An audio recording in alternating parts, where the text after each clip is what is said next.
Chapter 2. On the day of my departure, I squeezed down the aisle of an airplane, trying not to knock anyone in the head with my duffel bag. "Excuse me, ma'am," I said to a middle-aged American woman seated in the aisle. "Can I get to my window seat?" She jerked her head up and frowned, and I could hear her thinking, "Find another seat." I certainly preferred to do so, but the plane was full, and the passengers in the aisle behind me were impatient. I carefully squeezed past her to reach my assigned place. From beneath her bouffant, she glowered at my long hair. I chose to keep my attention out the window. Minutes later, I peeked from the corner of my eye only to be jolted by her unrelenting stare. A delay was announced. It was going to be a long flight.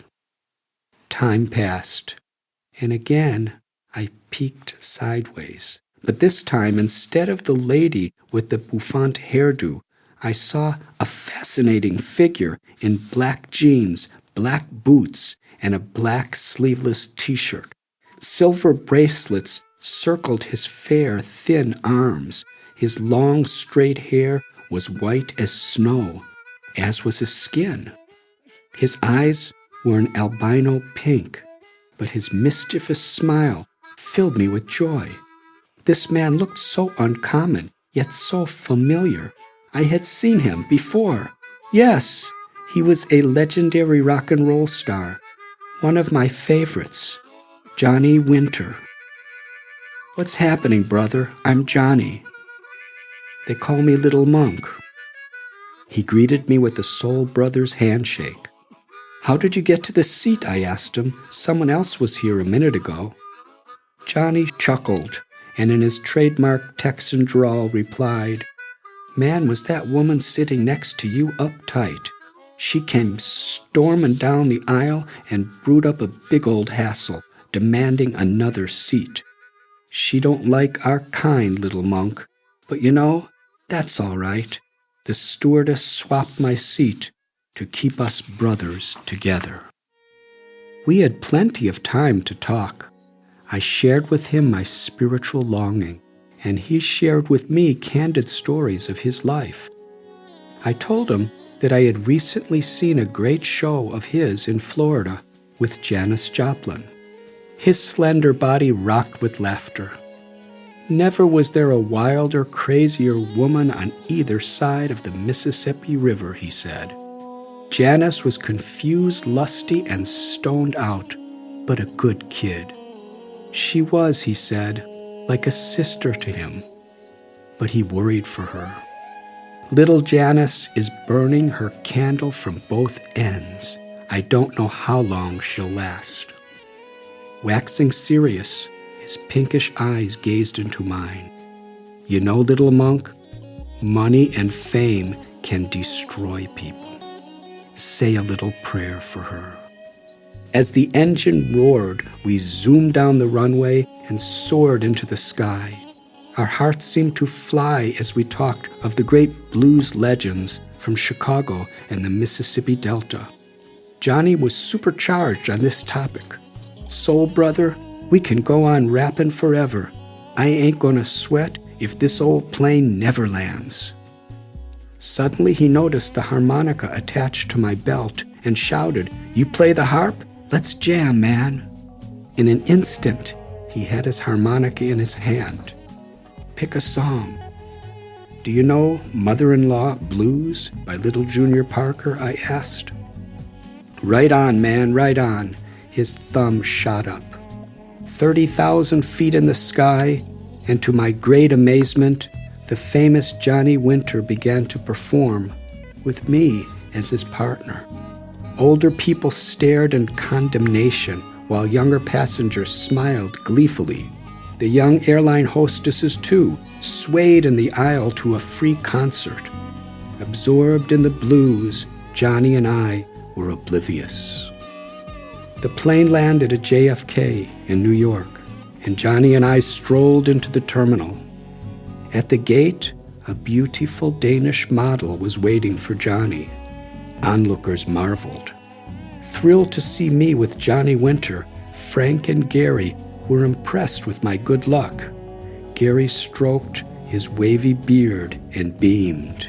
"Hey, Monk," he joked, pointing at Johnny's girl, "don't you wish she was waiting for you instead of us?" "Tonight," I replied, shaking their hands, "we'll begin our spiritual quest. I think I'll be less distracted with you guys." We arrived in Europe. On our first night in Luxembourg, we slept in the campground. Crammed into a single tent, the three of us lay in our sleeping bags full of anticipation for what the next day would bring. Finally, roosters crowed the arrival of dawn. Jumping out of the tent into the crisp morning air, Gary and I stretched, savoring our good fortune and breathing in the fragrance of evergreens and flowering trees. Suddenly, a shriek ran out. "No, God damn it, no!" Frank emerged from the tent, pale and tormented. "I've been robbed. All my money gone." Gary and I scrambled into the tent, searching everywhere. Frank had already given up. "I've searched. There's no use." Gary placed his palm on Frank's shoulder and whispered, "It's all right, brother. We'll take care of you." "Whatever we have is yours, Frank," I consoled him. "We don't need money. We have each other." Frank cast his head down, shook it back and forth, and announced that there was no way we could make it with what we had left. He was going home immediately. "You guys coming?" I had less than $20 of my own. Still, Gary's eyes met mine, and I silently transmitted my resolve to stay. He agreed, and we bid Frank, who spent only one night in Europe, a sad goodbye. As Frank slung his backpack over his shoulder and paced away back to the security of home, Gary and I pondered the mysteries that awaited us. Later that day, I found a creek to sit beside. The high trees danced in the wind, and the water flowed effortlessly. With Frank gone, I had almost nothing, but strangely, I felt free. Quick enough, Gary and I were invited to breakfast with some hippies from Holland. After sharing their muesli with us, Cosmas and Gush offered us a ride to the Netherlands. Soon we were cruising through the countryside of Belgium and Holland in their Volkswagen van, gazing out our open windows at vast fields carpeted with hundreds and thousands of red, yellow, white, pink, and violet tulips, all in perfect rows, blooming in the sunshine as the cassette player boomed out Donovan, the Beatles, and the Rolling Stones. After a stop in Apkoude, the idyllic home of one of our new friends, we arrived in Amsterdam, where we were led to an abandoned warehouse where dozens of hippies sprawled on the floor freely smoking marijuana. The lights were dim, rats scampered here and there. A shaggy band played on an improvised stage of rotting plywood stretched across milk crates. With hashish pipe in hand and a wild grin, Kush blurted, "I'll see you guys, maybe on my pilgrimage to Haight-Ashbury, the Mecca for hippies." Then he waved goodbye and disappeared into the smoke. In the days that followed, Gary and I learned to survive with practically no money at all. Early in the morning, we'd spend a few cents on a loaf of bread hot out of the baker's oven. Under a tree, we cut the loaf in half and relished it as our subsistence for the day. This shared loaf of dry bread was to become our daily diet wherever we traveled. On special occasions, we managed to procure a hunk of cheese, too. We usually slept either as guests in the homes of people we met, under trees, inside abandoned buildings, or in public crash pads. What little money we had, we tried to stretch for as long as possible. The European counterculture flocked to Amsterdam. Dam Square was the social center. Hundreds of seekers congregated in venues like Fantasio, Paradiso, and Melkweg to hang out and hear music. Another popular place was Cosmos, a spiritual nightclub. It was there one night that I met a tall American with partly shaved head, ponytail, and white robes. "Do you want some spiritual food?" he inquired. I nodded meekly. "Cup your hands." When I did, he dumped a huge ladle of fruit salad mixed with runny yogurt into them. As the concoction dripped down my arms, I stood there perplexed. "What do I do now?" I asked. "Eat it," he laughed, taking his leave. Little did I know that destiny would have us meet again, thousands of miles away, in a setting beyond my wildest imagination. Gary and I were making friends from the world over, but pleasant as it was, I was distracted. Something I could not comprehend was calling me. I found myself retreating to museums to contemplate religious art, or to Vondel Park to meditate and study spiritual books. But my favorite place was sitting over a canal.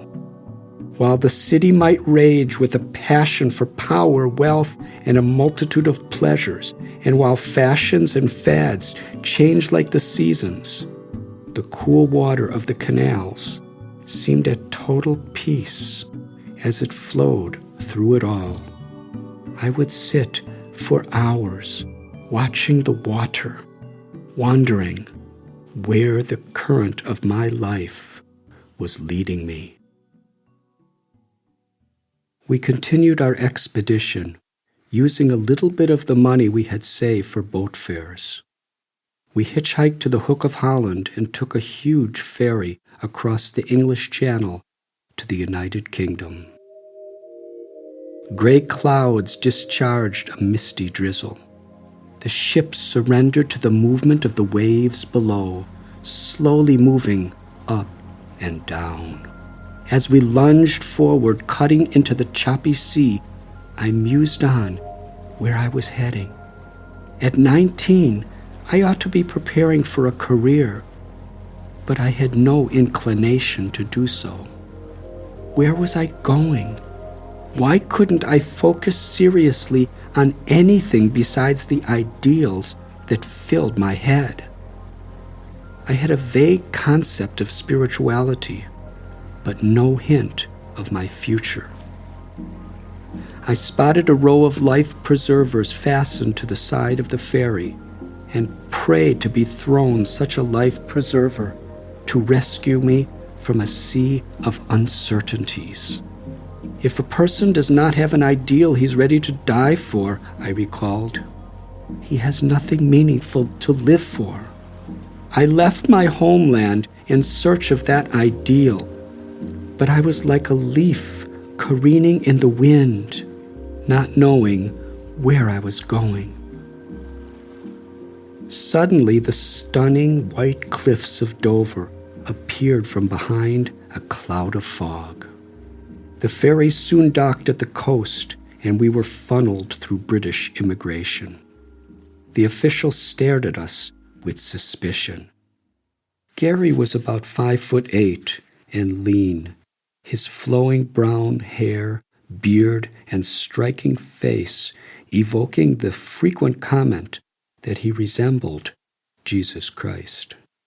He wore blue jeans, a green t-shirt, and canvas shoes. A raggedy old U.S. Army surplus backpack and sleeping bag were strapped to his shoulders. As for me, despite my long hair, my childish face could not for the life of it grow a mustache or beard. I wore gray pinstripe jeans, a gray turtleneck, and a black vest. For those who knew me, this simple black vest had become my trademark. I wore it every day for well over a year.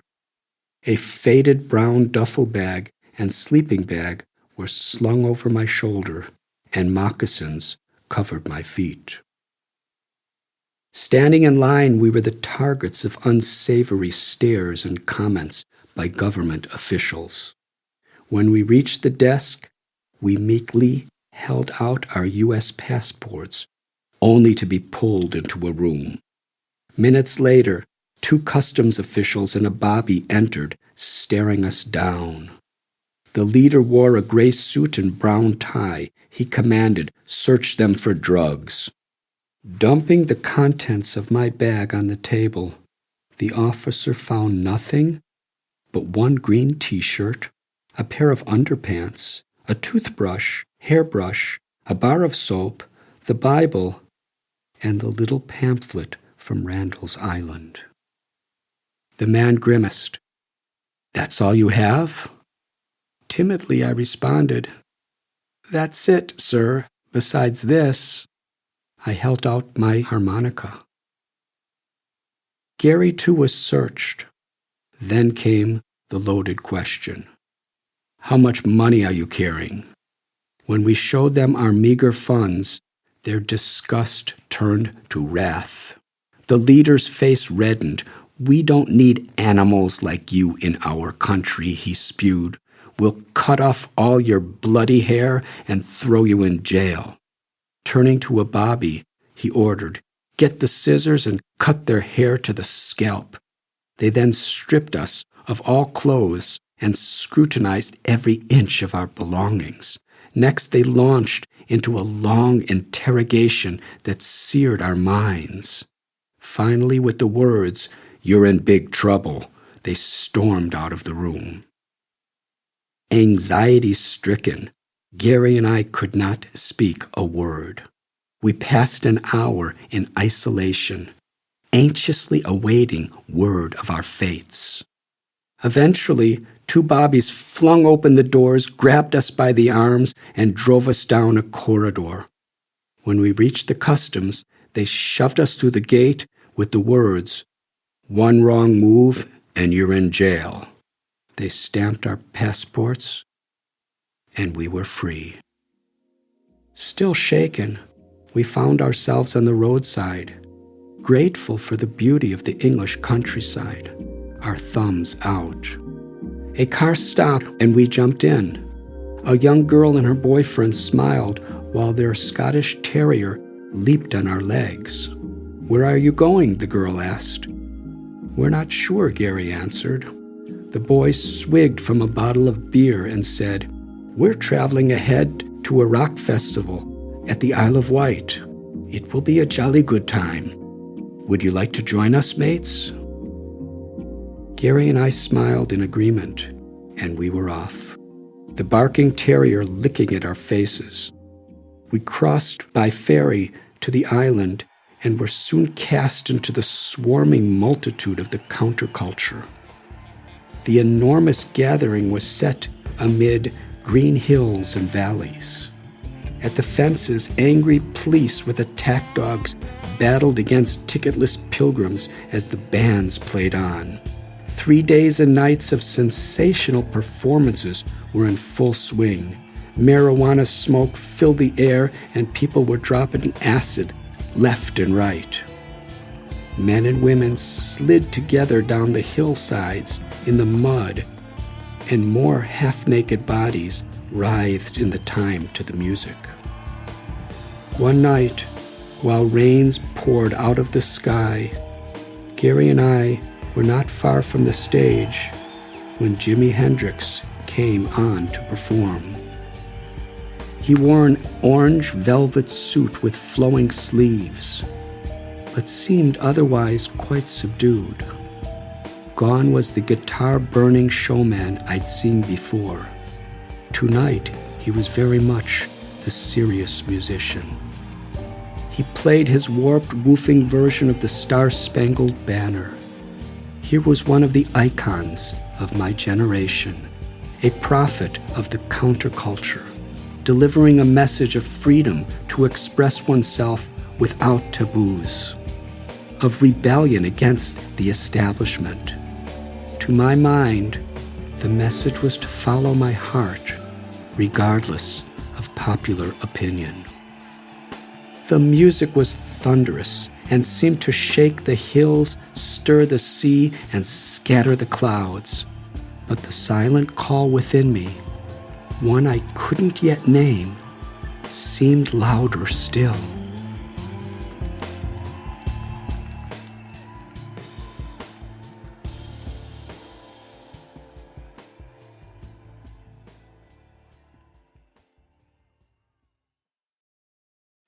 After the concert, Gary and I were picked up by a van packed with rowdy travelers headed for London. Seeking refuge, I looked through my bag and picked out the pamphlet the strange monk on Randall's Island had given me. On the back cover was a photograph of a man sitting under a tree. His large, almond-shaped eyes appeared to be glistening with ecstasy. Although he was very old, his expression shone with the innocence of a child. He was dressed in a turtleneck, and his smile radiated peace. I did not know who he was or even where he was from, but I was struck. If anyone in this creation has spiritual bliss, I thought, it's this person. Sometime later, we were staying in a small apartment in a suburb of London with some brothers we'd met at the Isle of Wight. One of the brothers was reading the newspaper. His face turned pale, and he looked up and groaned aloud. "What is it?" we asked him. "I've got bloody bad news for you, mates. Jimi Hendrix is dead." "No. What happened?" I asked. Our host placed the newspaper down as if in slow motion. "The London paper says that last night he overdosed on sleeping pills and choked on his vomit." Gary dropped his head into his hands. I felt as if the wind had been knocked out of me. What should I learn from this, I asked myself. Hendrix had everything the world craves, and at such a young age. Wealth, fame, and amazing talent. But he was dissatisfied. This idol for our generation became a victim of his own excesses. Thousands were proclaiming sex, drugs, and rock and roll as the progressive way to live. Freedom was the highest value. But were they really free? I thought of the wonderful people I'd met who were part of the counterculture, but also of those who seemed merely wild and ungrateful. I thought of how gratitude had been the most important value my mother and father had taught my brothers and me. Did I really want to be a part of all of this? I certainly did not fit in with my parents' generation. Where would I fit in? Please, God, show me. With these thoughts, I offered a prayer for Jimmy. I was already beginning to feel disillusioned with the movement that I had rejected social and family norms to join.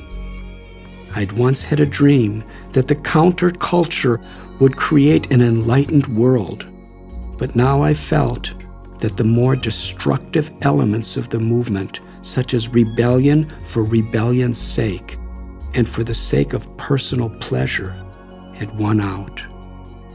With the useless, tragic death of Jimi Hendrix, my dream had all but died. Still, like a man on the verge of death may struggle for one last chance to survive, I was about to dive into the excesses of my generation like never before. In London, Gary and I explored Piccadilly Circus, among acid heads, potheads, and seekers of peace, all dressed in flamboyant attire. Hippies rapped, drug pushers and prostitutes solicited, bobbies scrutinized, skinheads growled, and tourists snapped photos of the bizarre scene. On Lambeth Road across the river from the British Parliament, we met a Catholic priest who sympathized with young travelers.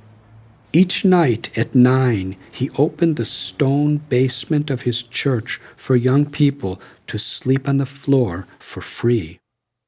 We had to leave at 9 in the morning, and nothing was provided but the cold, hard floor.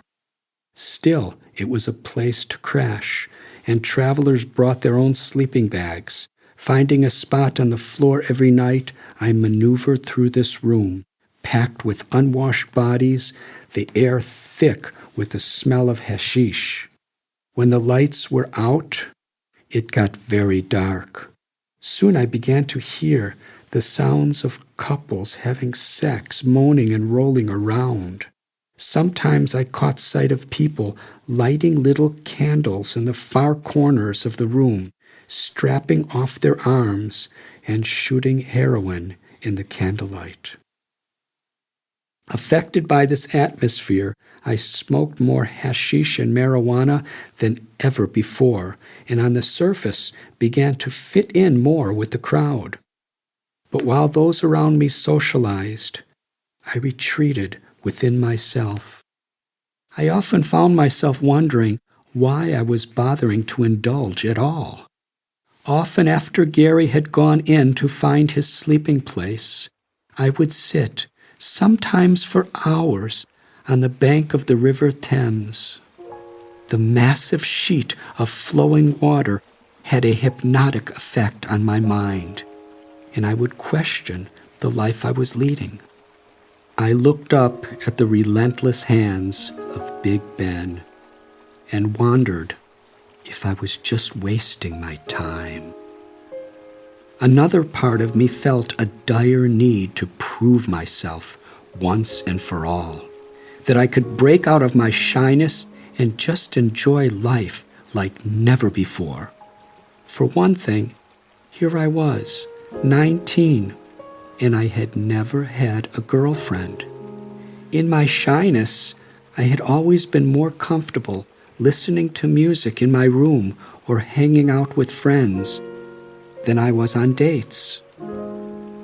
Many propositions had come to me, but I shied away, fearing I might lose my freedom, or even worse, break a nice girl's heart. But all around me now, other guys were bragging about their sexual conquests. I was sick of being different.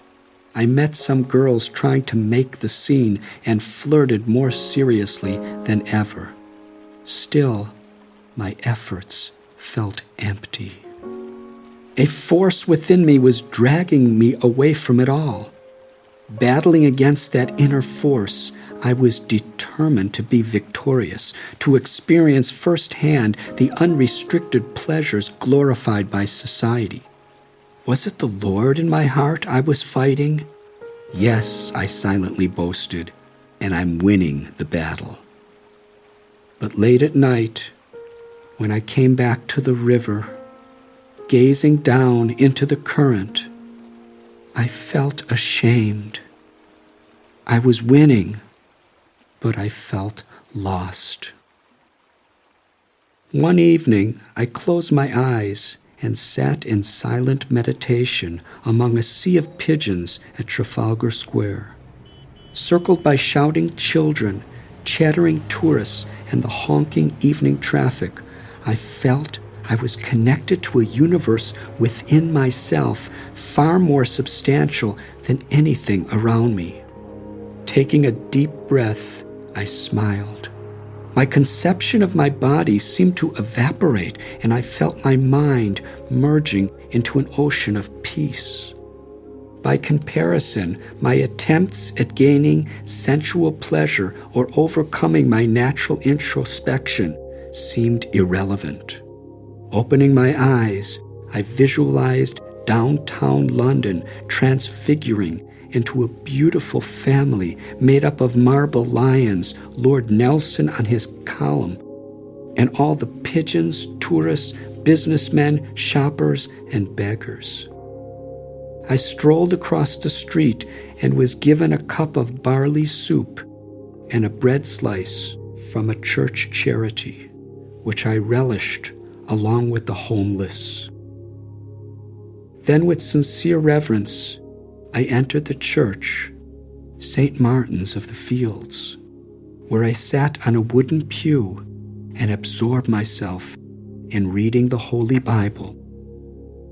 There, a particular passage struck my heart.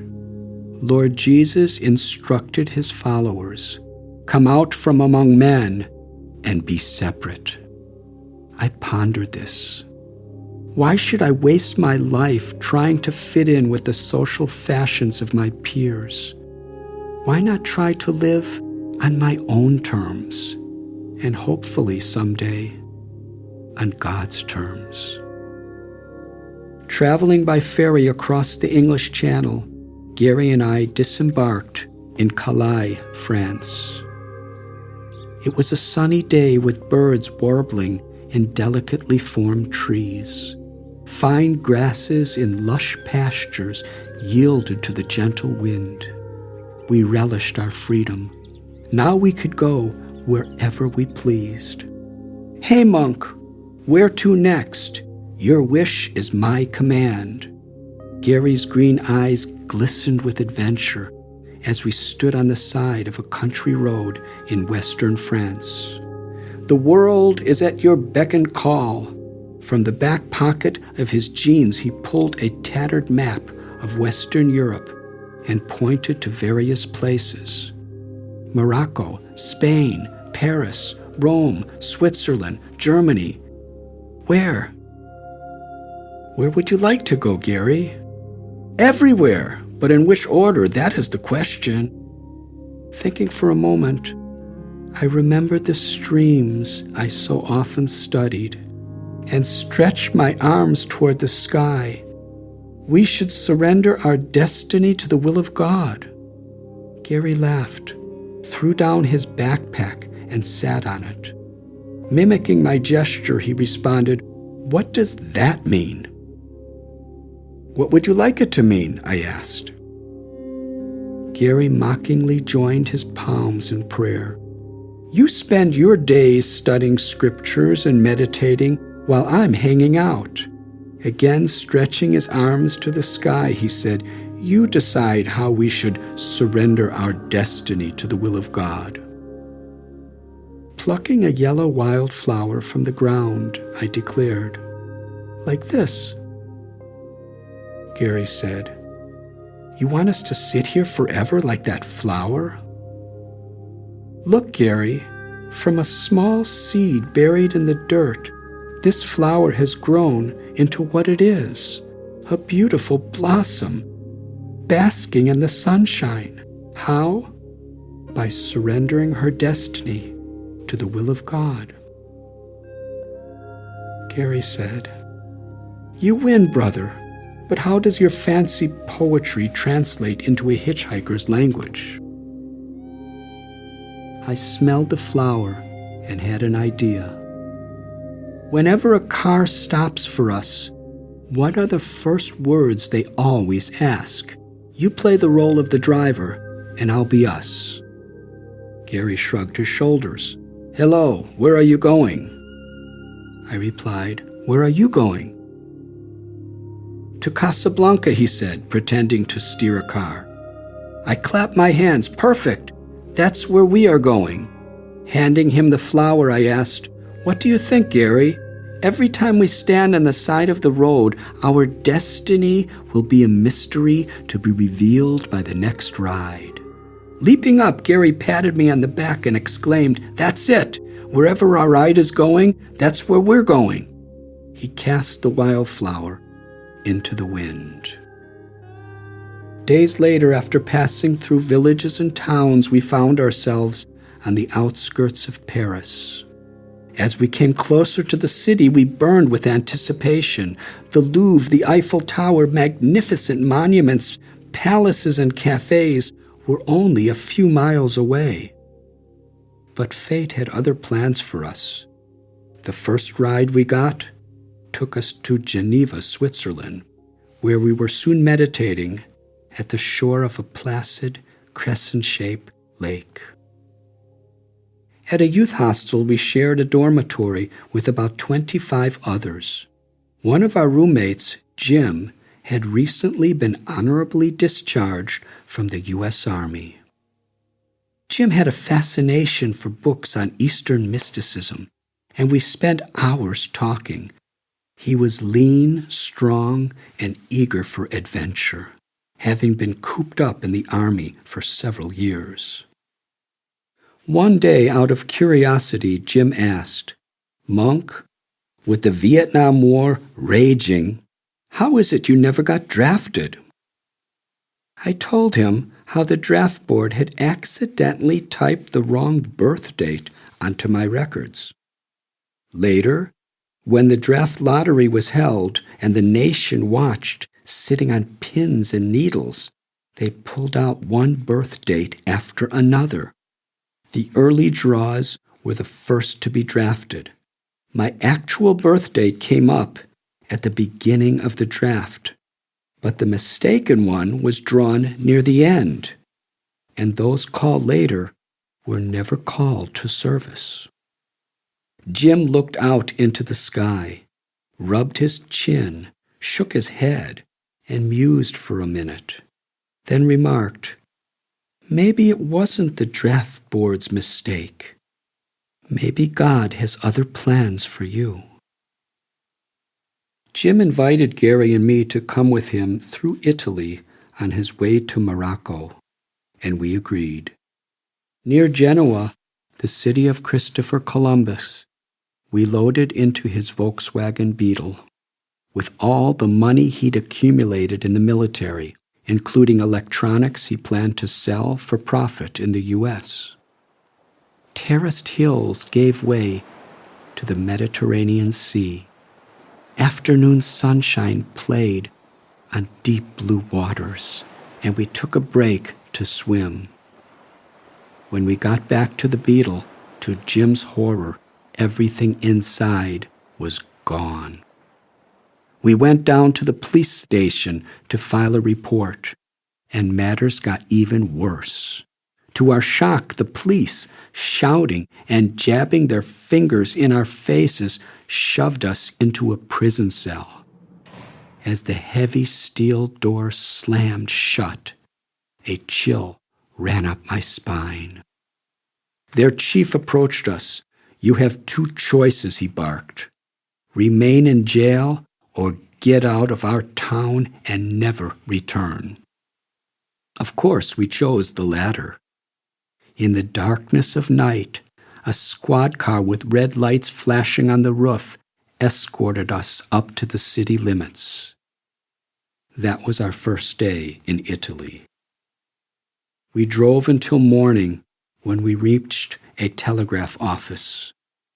Jim contacted his comrades in Germany who wired him gas fare to return to his military base. Again, Gary and I were on our own. We stood on the roadside, wondering what was next. "Hey, Monk, do you think we're bad luck? First Frank and now Jim. Whoever tries to help us loses everything." "I don't know, Gary. Maybe there's a reason for all this." Gary looked back down the road from where we came. "Do you really think there's a reason for everything?" "Yes, I believe there must be a beautiful plan behind it all." Gary nodded. "I also believe." With that, we stuck out our thumbs and waited to see what fate had planned for us next.